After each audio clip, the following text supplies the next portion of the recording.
Trevor the traction engine was enjoying his work in the vicarage orchard. Birds were singing and apples were ripening on the trees. It was a lovely day. "Hello, Trevor," said James. "You look as bright and cheerful as my red paint." "Oh, I am," replied Trevor. "What's that noise?"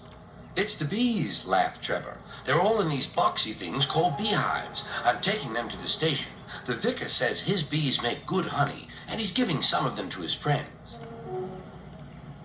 Just then, Boko, the diesel engine, hummed in.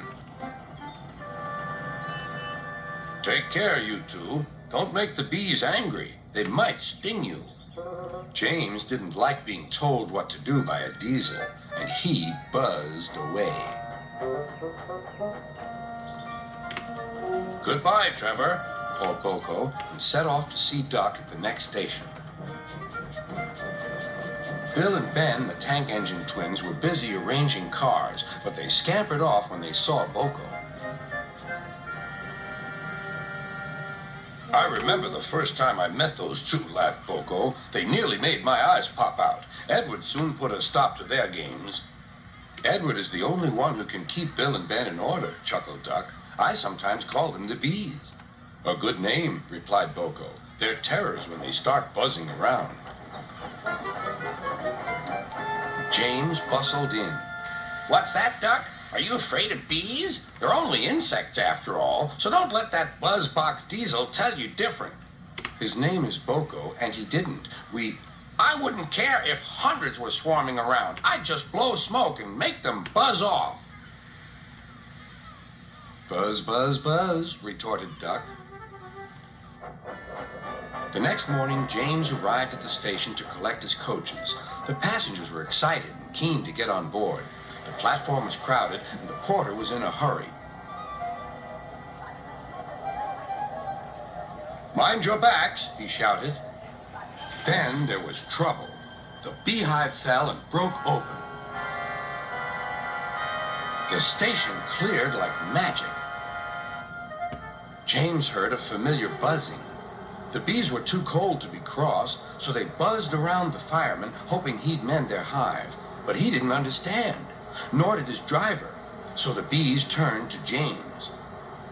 His boiler was nice and warm. "Buzz off," hissed James.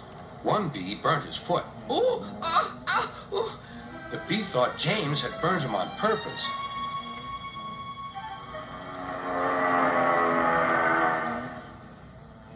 So it stung James right back on the nose. "Eee!" whistled James. He had had enough. So had his fireman and driver. They didn't notice till too late that they had left all their coaches behind. They tried everything to get rid of the bees. First they spun on the turntable, but to no avail. They tried washing them off, but the bees clung harder to James's warm boiler. Then they tried smoking them off by going through a long tunnel, but still the bees wouldn't go away. "It's no good, James," said his driver. "We'll just have to go back to the orchard and fetch another hive." James's reply was drowned by the sound of buzzing. The vicar was waiting anxiously for James. When he arrived, the bees swarmed straight into their new home. "Come on, James," said his driver. "What you need now is a good hose down." Later that evening, James was resting in the shed when the vicar came to see him. "Thank you for saving my bees," he said. "It's a pity it's not Christmas. Then we could call you James the Red-Nosed Engine." Everyone laughed, even James. But instead, they decided to call James the Bee's Knees, which means they thought he was more useful than ever.